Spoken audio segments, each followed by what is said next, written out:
And what I'm saying is people are not having enough balance.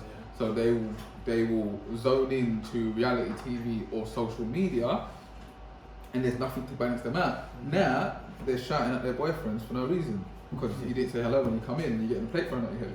Why? Because you're watching that hip hop Atlanta. Do you see what I'm saying? And then people are now getting on the screen. That don't happen. It does happen. I'm not in Atlanta. It doesn't. I don't know about that. I haven't seen it, but it happens in one of those ones. And people forget that they are telling you a vision, television, and it's programming. Yeah. That's why they call programs. Yeah. So when people are like, oh, but this is real. It's not a game. They really are. Yeah, they're messing with your cognitive. If you look at the brain, there's actually studies now that, if we can find one, that'd be good, where it shows you how TV programs you. And it's a false reality. Yeah, that's the key. Because as you did, like, what was that video? Which one? Adrian Broner. Yeah. Oh yeah. He's selling a false reality.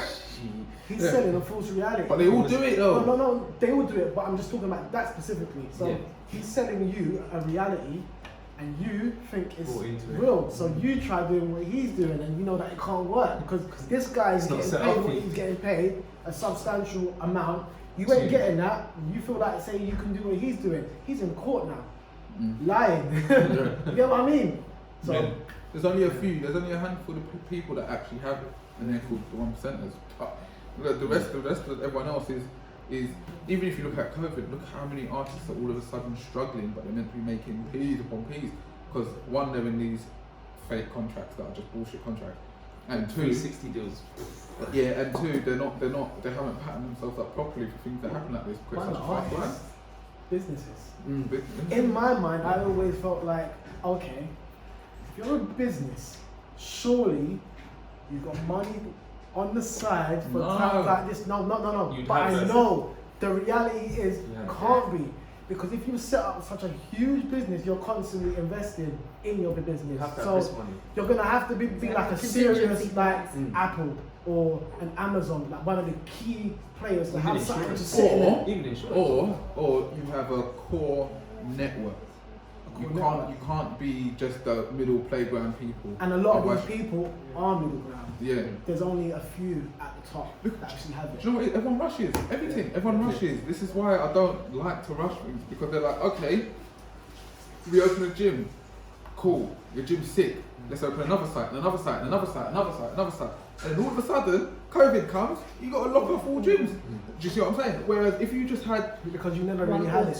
That's the classic thing with artists. A lot of artists rush the process. So the amount of artists I've met, and I've given them a blueprint of how to really approach this game as a business, not just an artist, as a business. You're a business person now, and because they're in a rush.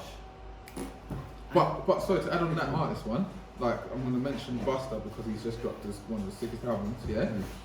When you, and I prefer the artists from back in the day, when you work on your craft and don't rush things and actually have content. He done a live YouTube concert on Apollo, right? Sick, because he was bringing in tunes from the 90s that makes you want to flip your desk over, and then bringing out 2020 stuff. So he's living on a category.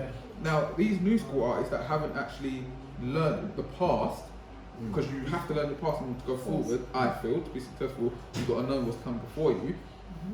And my terms of success is longevity. My term of success isn't a quick come up. Because you make it a quick come up and you don't have anything that lasts, you are gone. Bear man just gone. On top of that, they just are not financially literate in the slightest. That's a big thing as well. Because the patience part comes with, alright, so I'm not used to having, he dangles the check, I'm gonna jump. That's where you lost. Because the process of not having and grinding for it, that's the key of all. And also they have to know what money is in terms of like, because, so when you because then they wouldn't take the money, because the ones that actually are successful or big and stuff don't care about the money. They don't never speak about money. They always speak about what value do you bring to the table. Exactly. Right. So the thing is with that, and I just want to touch on what you said with that, the contract example. We have to stop glorifying that person's got a contract and start glorifying Why is that person interested in me? Why is this person interested in me? It's a con that traps you. No, for real. It's a con that is sent to you. You need your consent. But as you said, the money thing, yeah, I think with the younger lot as well, the other thing is they see money, and this is where it goes back to subliminally catching children, because children are young, I wouldn't say naive, but they're still, some of them are still pure, depending on the age, and it's just, they're easy, because when you become a sponge, you soak up everything that's surrounding you. So it's like, when you explain to children, oh, but they've got loads of money. No, they don't. Yeah, but in that video, they had loads of money. No, they don't. Because what they don't understand yet is, because they're signed, because they're with a label, because they're making music, and because they're on TV, the money you see in their hand, they've got to hand that back to somebody before they're finishing their set. It's just virtual. But they don't know that the money that they have, most of them will say, oh, they don't, as you said, worth. They don't come out saying, I'm worth 1.2 mil. They say, I've got P's. And what do they do with it? You get a check to say, and the first thing they do is spend it. And the money, how you know someone isn't literate financially, they're always on about money. Yeah, exactly. That's the trick, because the money that's not important. Do you hear that, people? But they don't. What's important is, as you said, your worth. If you understand your worth, you know, okay, so you're offering me 60k, okay, I must be worth triple or even more. That's rich and wealthy people do not discuss money. I was going to say this. So I've realised. So obviously I'm from the hood, and in the hood you do hear straight away money, and that's what I think the trick is. We've never learned how to discuss about value. So because I was like, if you create a value, money has to follow something, a service, a value, a product, a person, whatever. If there's nothing there to follow, then there's going to be no money. So it's about how do you create value, how do you solve a problem, all those kind of things. But I've seen it time and time again, where you get into a business deal, as soon as someone talks money, deal done. Sell it. Yeah. Sell it. Yeah, the person's just like, I'm not interested. You can see it. As soon as they say, oh, so how much